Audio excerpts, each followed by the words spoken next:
Uy, pumasok po yung jab doon ni Uy, Hanginan. tinamaan ng body shot. Tinamaan ng body shot si Umak. Pumasok. Mukhang Umak doon sa kaliwa. By the way guys. Uy! Akala ko champ, babalik pa. From the city of the stars, Quezon City, let's welcome Harry Omar. Presenting Gloves and Glory, RCT Hong Kong. Ladies and gentlemen, here is Rickson Hangina.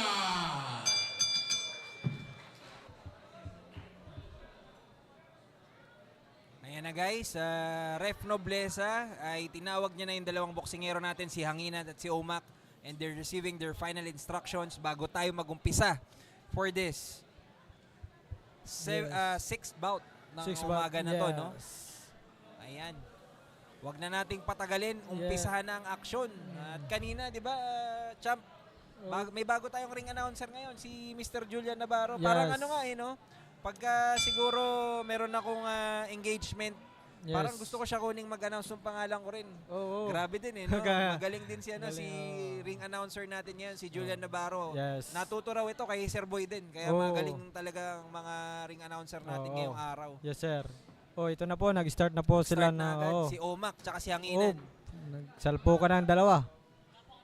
Para po sa sa impormasyon ng ating mga manonood, si Hanginan po is the one wearing yung white trunks with mga pattern ng parang gold and yellow.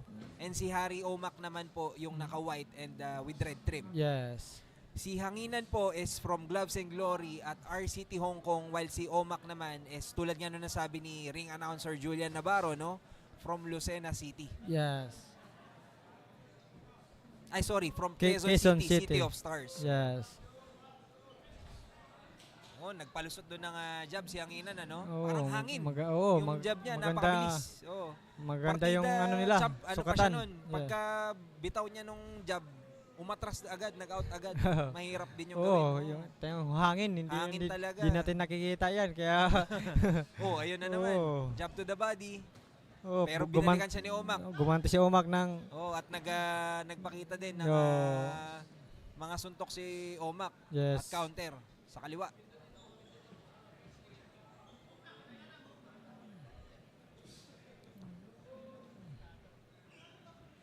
Maganda yung double jab din ni Omak. Tapos yung kanan sa katawan. Tama ba, champ?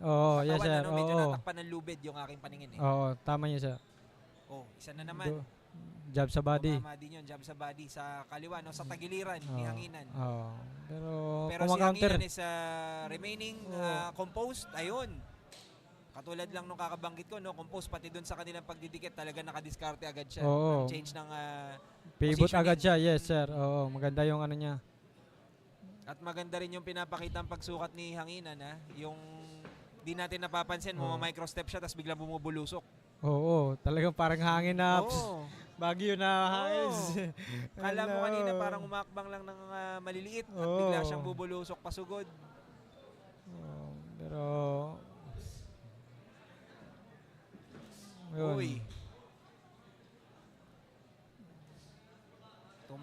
pumasok po yung jab doon ni Hanginan. Tinamaan ng body shot. Tinamaan ng body shot si Umak. Pumasok. Mukhang hinigop ni Hanginan yung hangin ni Omak doon sa kaliwa. Tumayo. Pero matibay talaga din to si Omak. Si Omak nga pala, by the way guys. Akala ko champ, babalik pa. Kaya 10 seconds. Nakatayo na si Omak pero biglang hangin talaga. Hangin. Biglang hindi lang pala si Hanginan ng parang hangin. Nangaagaw din siya ng hangin. Pag naaligat ka. By the way guys, hindi biro yung ginawa ngayon ni Long Panalo at 2 draw. Wala pa siyang talo. So basically, maganda yung pinakita ng dalawang boksingero. Sa katunayan, talagang namayagpag lang ang diskarte ngayon ni Hanginan. Kaya pala sa unahan, champ, tingnan mo yung kanyang boxing trunks. Body shot. Yes, tinamaan ng body shot ni Hanginan si Harry Omak. Pag pala nagbato ng suntok ito si Hanginan, pag na-tsempohan ka, para ka natangay ng wala ka nang magagawa. For your winner by technical knockout, Rexen Hangina. Winner by knockout. Yes, oh. Napakabilis. 2 minutes, 15 seconds.